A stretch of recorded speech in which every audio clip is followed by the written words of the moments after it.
Ladies and gentlemen, New York's Lady Delish Dalila.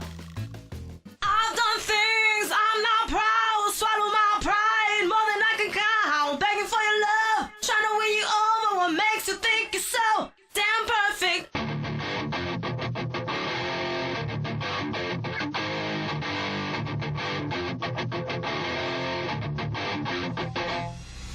I've done things I'm not proud. Swallow my pride more than I can count. Begging for your love, trying to win you over. Sorry, I'm not so perfect.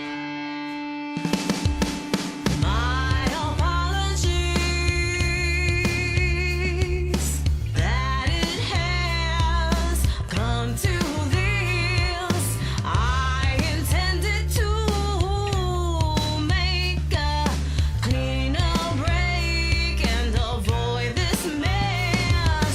I just didn't know how to let go of your love the way you did with me. I never meant to cause any harm, but how can you go pretending that you never knew me? I've done things I'm not proud. Swallow my pride more than I can count. Begging for your love, trying to win you over. What makes you think you're so damn perfect? I've done things I'm not proud. Swallow my pride more than I can count. Begging for your love, trying to win you over. Sorry, I'm not so perfect. Leaving you was easier for you than for me. It's not something that I wanted, but how can you be so damn relieved? I've done things I'm not proud. Swallow my pride more than I can count. Begging for your love, trying to win you over. What makes you think you're so damn perfect? I've done things I'm not proud. Swallow my pride more than I can count. Begging for your love, trying to win you over. Sorry, I'm not so perfect. Why do you continue to speak so ill of me? All I ever was a woman in love, wounded deeply. Is that so hard to understand for any kind of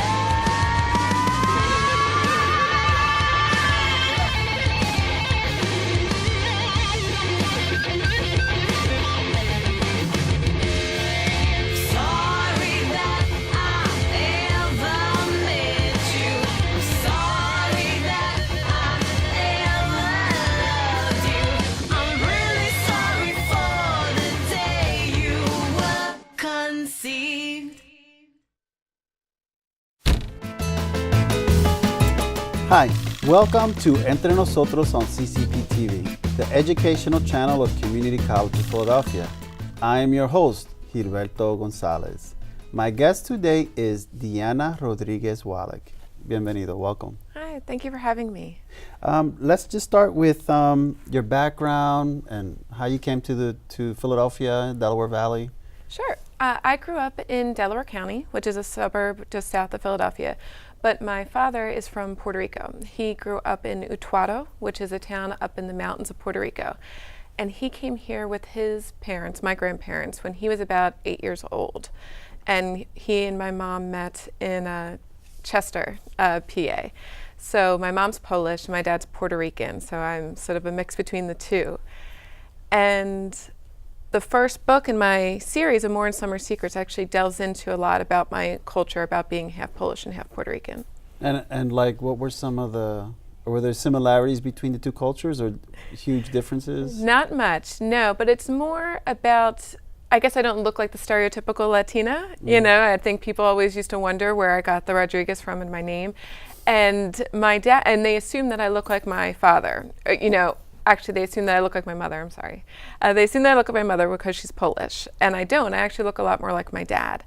And when I was in college, I studied abroad in Madrid, Spain. And that was when my Spanish was pretty good. So when I graduated, my husband and I, now husband and I, went to Puerto Rico, and we took our first trip to visit my relatives there. And nobody had gone back to visit my relatives there in a very long time, I think more than 20 years.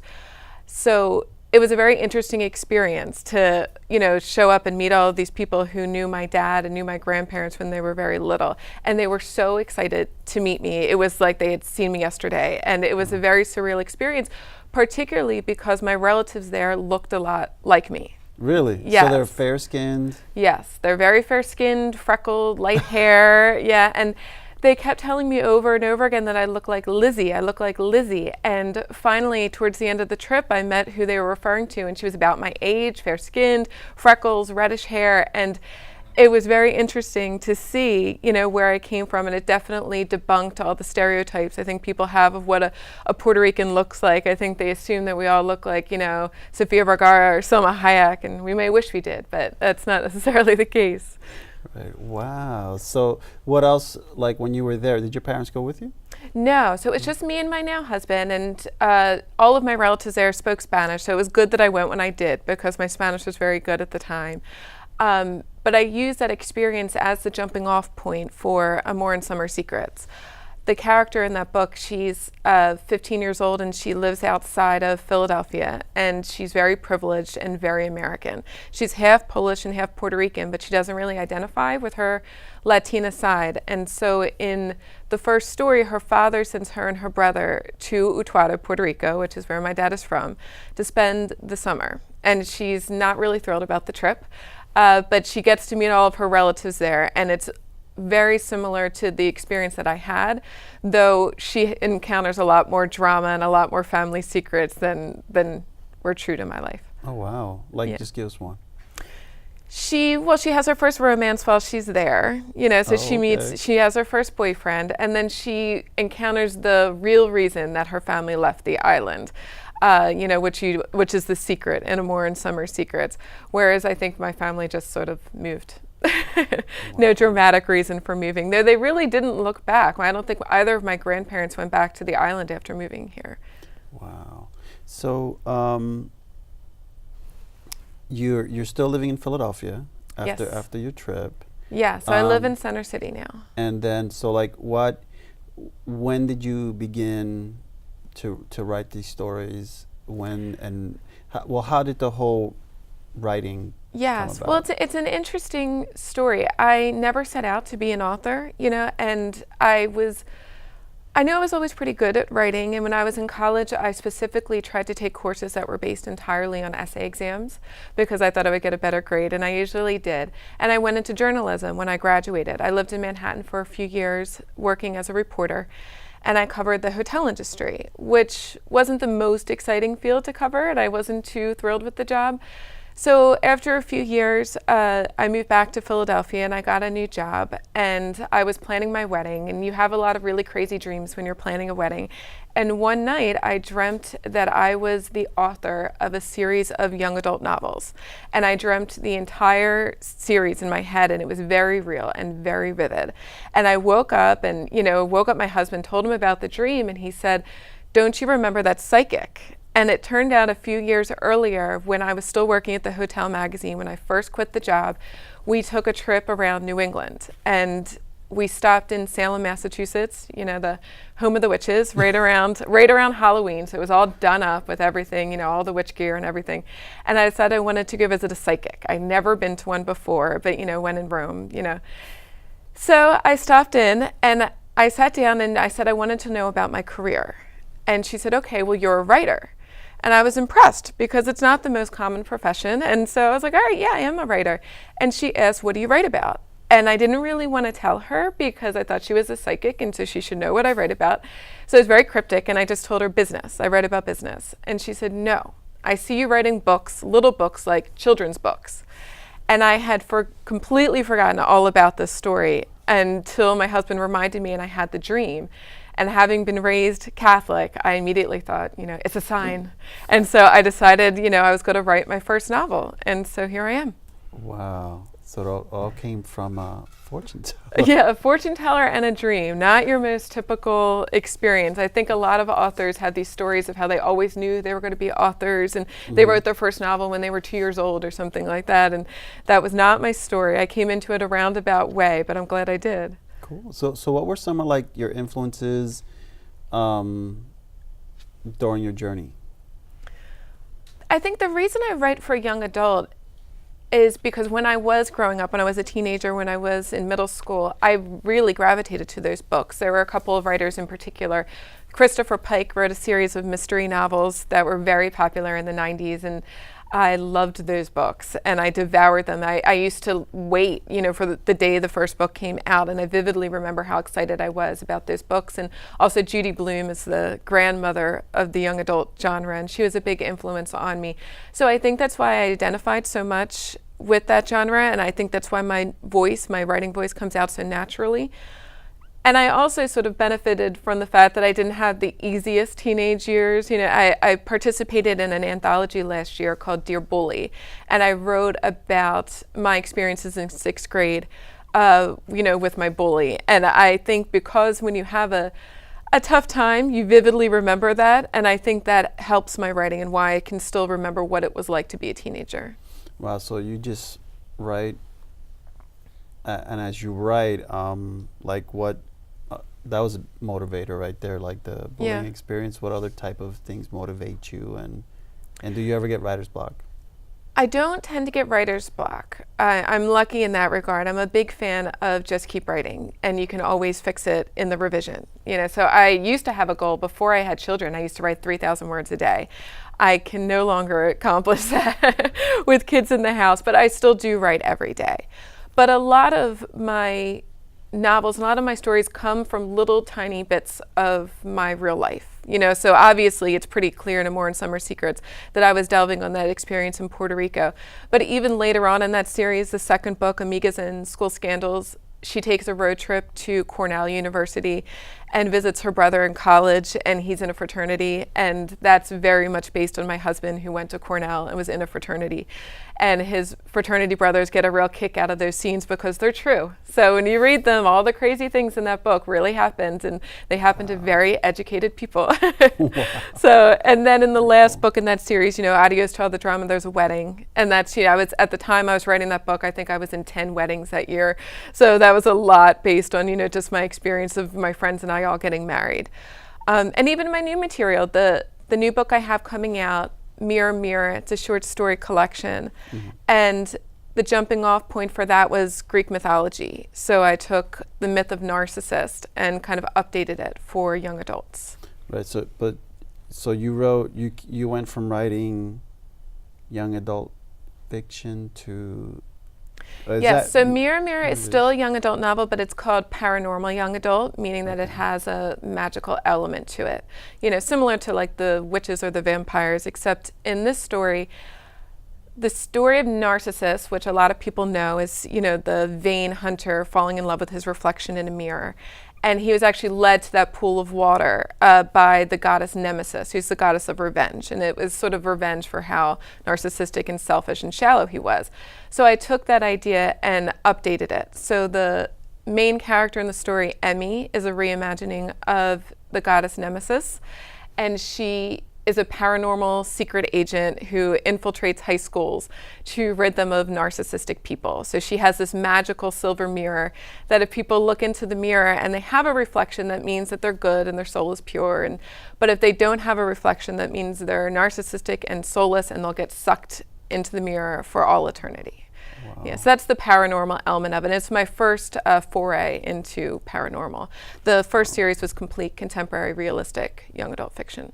Wow. And so that's your current project right now? Yes. So Mirror, Mirror is actually a short story collection. There's 3 short stories in the collection, reflecting Emmy and narrow gazing and shattering Gigi, and it's almost like a novella told in 3 parts. And will eventually be part of a larger anthology called Mythology High. And so my works will be combined with the works of 2 other authors to create a hardback book that'll come out later, actually in early 2014. So will all the stories be intertwined with each other, somehow connected, or just separate? Separate. So my series is entirely based on the myth of Narcissus, and the 3 stories are a continuation of each other. The other 2 authors are updating different Greek myths. So you've bought something for us to read today. I did. I actually brought a reading from my first novel, More in Summer Secrets, and the excerpt I'm going to read is from about a third of the way into the book. I chose that because it's based on my personal experience that we've discussed. It's when the character of Mariana first goes to Puerto Rico. She's, not too thrilled about this trip. She doesn't speak any Spanish. She's going to be missing her best friend's Sweet 16 party, and she's a fish out of water. She has never met any of these relatives before, and she's being shipped off there by her dad to spend the summer with her brother. And so this scene is when she first arrives at her great aunt and great uncle's house, and it's her first reflections on what this experience is going to be like.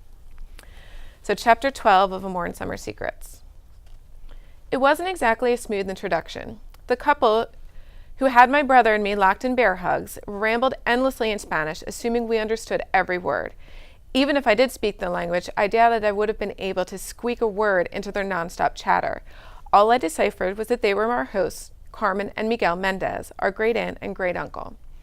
Uncle Miguel was my dad's father's, my grandfather's brothers. I had never met him before. Actually, I had never even heard his name uttered before my dad brought up this trip. No one ever talked about our extended family in Puerto Rico, which was partly why I felt less connected to them than I did the cast of most reality TV shows. Frankly, I was surprised they even knew I existed. It's not like any of them cared enough to attend my grandfather's funeral.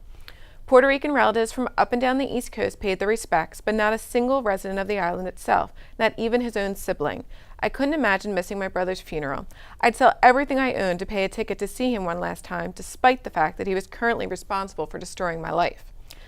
I peered intently at my great aunt and great uncle. They didn't seem like heartless people. Judging from the enormous grins on their faces, my uncle's dimples looked exactly like my grandfather's. They were genuinely excited to see us. Great Uncle Miguel even had tears in his eyes. As I stared at them, standing on Utuado soil, I could almost feel my grandfather's presence. I half expected to turn around and see his spirit standing behind us like some scene from a hokey drama, where the moment the victim's killer has been brought to justice. I wanted to tell my great uncle how much he resembled his brother, but I lacked the sufficient Spanish vocabulary to express the thought. It only took a few seconds to realize that neither my great aunt nor great uncle spoke any English, and for the 3rd time since our plane touched down, I found myself wishing I had devoted more time to studying for my Spanish classes. My great aunt Carmen, however, did not seem to notice the language barrier. She continued to ramble in Spanish without pausing to catch the glazed expressions in her eyes. Her mouth was glued in a smile, revealing a set of yellow teeth that looked as though they hadn't spent much time at the dentist. Her long black locks were in need of a touch-up, her gray roots were about an inch long, and they fell just to the top of her massive cleavage. Even I couldn't help but stare at the enormity of her chest, a gene that apparently had not been passed down to me. Great Uncle Miguel was about half her size, at least 2 inches shorter and about 50 pounds thinner. His nose was long and pointy at the tip, much like my father's, and a full mane of cropped silver hair covered his head. Quite impressive, considering I had 20-something male cousins who were only a few follicles shy of a cue ball.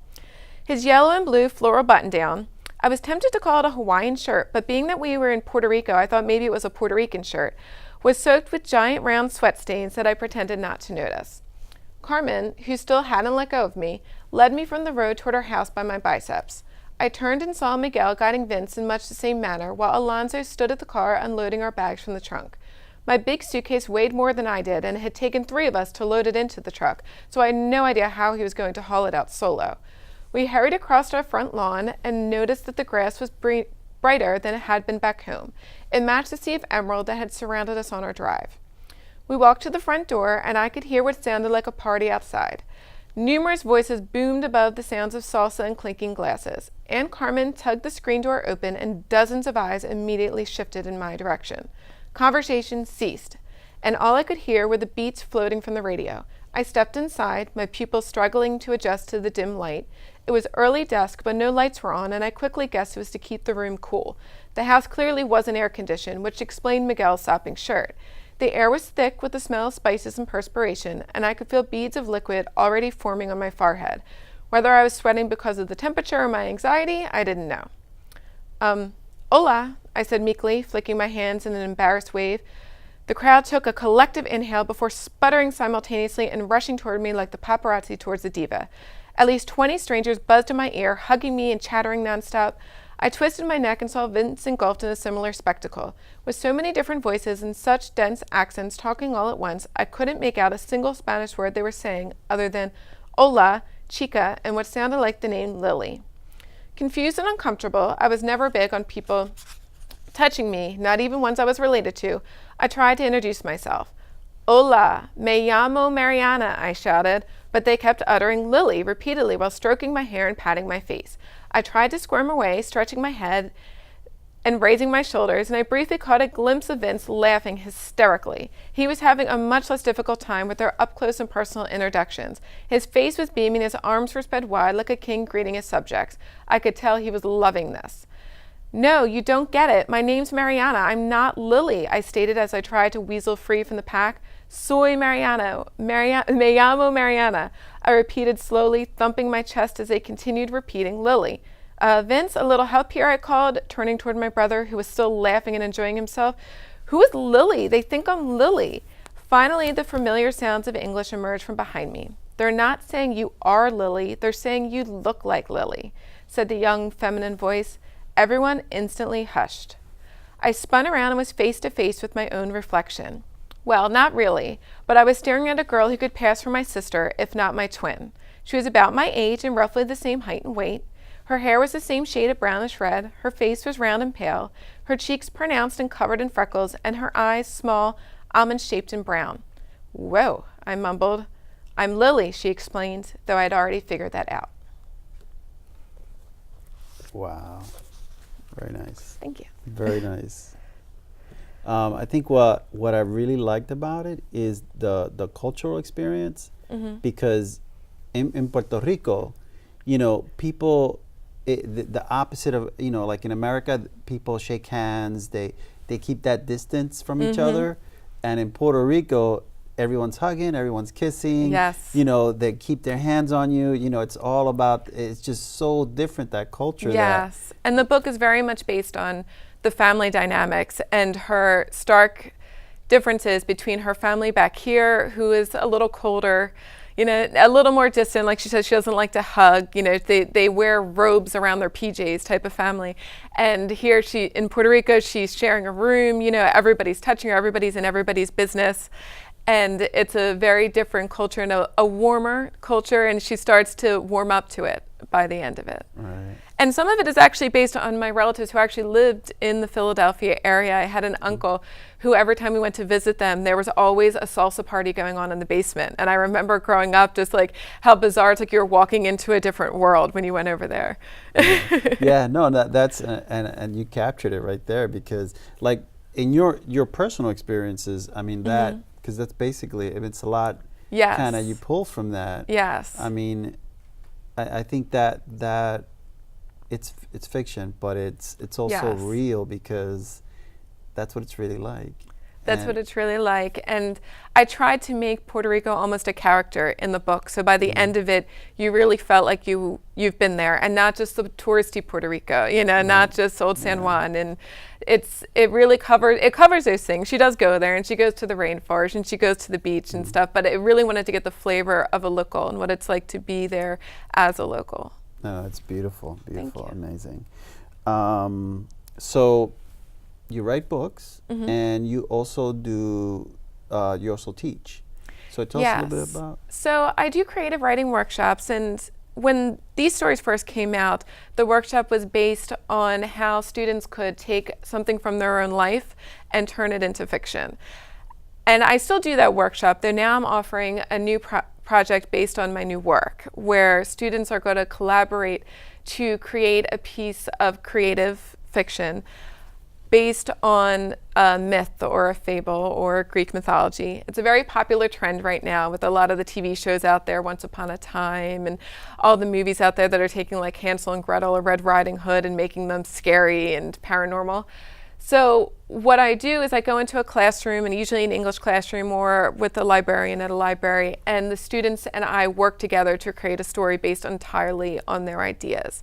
And an interesting thing with the new project I have coming out, the short story collection, teachers and librarians can actually access one of those stories for free, which is new, and most publishers don't do that. So it'll be a nice tool for them to use in their classroom as a jumping off point to discuss Greek mythology in that case.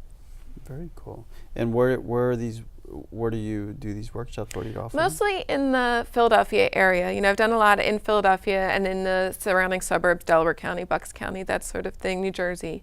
And I've done them for as young as third graders to as old as college students. And the stories, the difference is the stories we come up with. You know, so the third graders had these funny stories about like finding Amelia Earhart's plane, you know, whereas the older kids had really spooky stories about, you know, bodies buried in the basement, you know, and you can definitely see where the story's going to go. Also, whether there are boys in the class, you know, if it's just girls. I did one for a Catholic school that was just girls, and it was such a romantic story, you know, by the end of it. Whereas when the boys are there, there's always something a little more dramatic, a little more, you know, physical, I guess. Yeah, that's where the bodies and the ghosts usually come from. Yeah.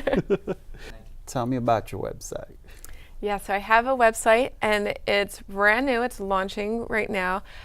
And it will feature a lot of what we discuss. You can learn more about my books. You can actually see pictures of Utuado, the real Utuado, and pictures that go along with the Mirror Mirror series, pictures of Greece from when I was there. And there's a lot more about my workshops, the writing workshops, so teachers and librarians who might want to contact me about that can go there. And you can just learn the ins and outs of how I became a writer and, you know, some tips for writers. Cool. Now, just real quick, I just want to say the three names, the three titles of your book. One is Amor and Summer Secrets, Amigas and School Scandals, Yes. Adios to All the Drama. And then the new one is Mirror Mirror. Mirror Mirror. Yep. Great. All right, so that stuff should be coming out soon, right? Yes, Mirror Mirror comes out in the fall. So the first short story in that collection comes out in September. And each of the short stories is being released individually as an ebook, which is a new publishing, I guess, methodology now with all the popularity of ebooks. So you can get each short story in September, October, and November separately as an ebook. And then in December, the whole collection will come out together. Combined. Will it be for the Nook and the iPad and the Kindle, the whole thing, and they'll only be 99 cents each when they're released as individual short stories. So it's a different publishing model, I think, trying to jump a little on the idea of releasing songs individually. That's all the time we have today. I would like to thank my guest, Diana Rodriguez Wallach, for joining me, and I would like to thank you for tuning in. You have been watching Entre Nosotros on CCP TV, the educational channel of Community College of Philadelphia. I'm your host, Gilberto Gonzalez. See you next time.